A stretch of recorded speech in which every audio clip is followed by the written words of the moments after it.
भारतीय कम्युनिस्ट पक्षाच्या वतीने अमेरिका इस्रायलचा करण्यात आला जाहीर निषेध। मिनी सरस ताराराणी महोत्सव जिल्हास्तरीय प्रदर्शन व विक्री, खाद्यपदार्थ, मसाले, ग्रामीण कलाकुसर, कोल्हापुरी ठसका, कोल्हापुरी साज आणि खूप काही। प्रदर्शनाला नक्की भेट द्या। दिनांक 14 ते 18 मार्च 2026। वेळ सकाळी 10 ते रात्री 10। स्थळ सासने ग्राउंड, नागाळा पार्क, कोल्हापूर। गेल्या 15 दिवसांपासून सुरू असलेल्या इराण इस्रायल अमेरिका युद्धाचा परिणाम आता सर्वसामान्य जनतेवर उमटू लागले आहेत।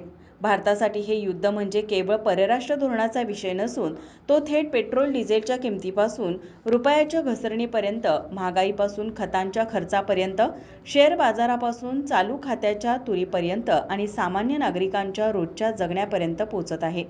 त्याचाच निषेध म्हणून आज भारतीय कम्युनिस्ट पक्षाच्या वतीने CBS परिसरात अमेरिका इस्रायलच्या विरोधात निदर्शनं करत जाहीर निषेध करण्यात आला। यावेळी अमेरिकेचे राष्ट्राध्यक्ष डोनाल्ड ट्रम्प यांच्या विरोधात तसेच राज्य सरकारच्या विरोधात जोरदार घोषणाबाजी करण्यात आली।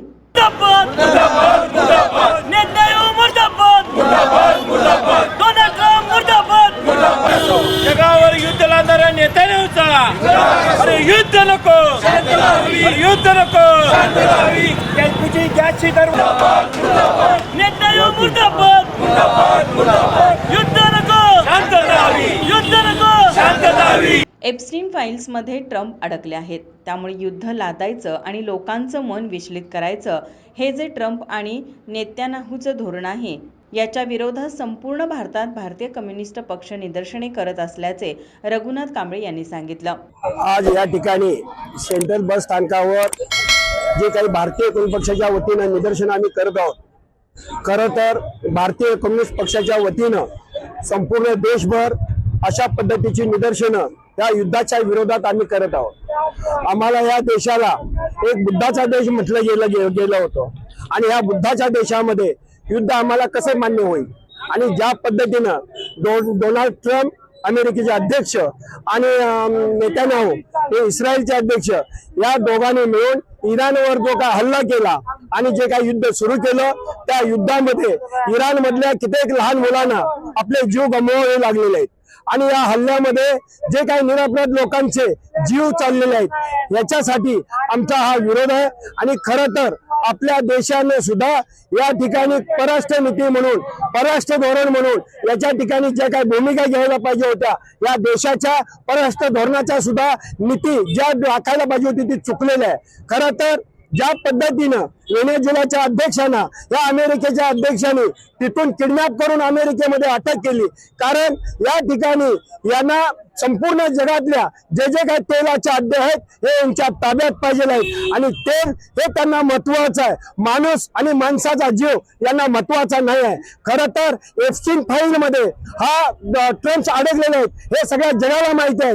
ट्रम्पला एकीकडे त्याच्या अमेरिकेमध्ये सुद्धा 52% लोकांनी आता नाकारलेलं आपल्याला पाहायला मिळतंय।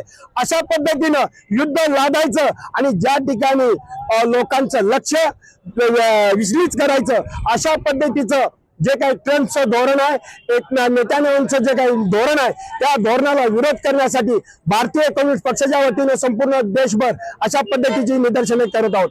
आज लोकांच्या गॅसच्या टाक्यांच्यासाठी रांगा लागलेल्या आहेत। एकीकडे सरकार सांगतं भरपूर साठा आहे, परंतु दुसरीकडे आपल्याला लक्षात येतं की रांगा लागलेल्या आहेत। ज्या पद्धतीनं नोटाबंदीच्या काळामध्ये लोक रांगा लावून रस्त्यावर मेलीत, त्याच पद्धतीनं आज सुद्धा त्याच भूमिकेत हे सरकार आहे की काय अशी शंका येते। आज एकीकडे बेरोजगारी वाढते, शेतकरी आत्महत्या करतायत, विद्यार्थी आत्महत्या करतायत, रोजगार ज्यांना मिळालेला आहे ते रोजगाराची शाश्वती नाही आहे, कामगारांना शाश्वती नाही त्यांच्या कामाची। अशा पद्धतीने आपल्या देशात सुद्धा अस्थिरता ही वाढवलेली आहे आणि म्हणून या ठिकाणी आम्हाला जर हे युद्ध असं चालू राहिलं तर संपूर्ण जगावर भूकमारीची आणि अशांततेची ही पसरणार आहे आणि म्हणून ताबडतोबीनं याच्यामध्ये हे युद्ध थांबवावं। ज्या काही इराणच्या शर्ती अटी आहेत त्या इस्रायलनं आणि अमेरिकेनं मान्य कराव्या आणि त्यांना त्यांच्या स्वयंभू देशाला त्यांना हे करावं, अशी या ठिकाणी आपल्या माध्यमातून मी या ठिकाणी थांबतो। जय हिंद, लाल सलाम। यावेळी दिलीप पवार, रमेश बनशी सातपुते, स्मिता वरुणगेकर, धिक्कार मुजावर, बंशी पानसरे, बाबा ढेरे, दिनकर सूर्यवंशी, कुंडलिक एकशिंगे, मारुती नलवडे, सरिता किणीकर आदी कम्युनिस्ट पक्षाचे पदाधिकारी उपस्थित होते. माझा महाराष्ट्र न्यूज कोल्हापूर. ताज्या घडामोडी पाहण्यासाठी माझा महाराष्ट्र न्यूजला आजच सबस्क्राईब करा.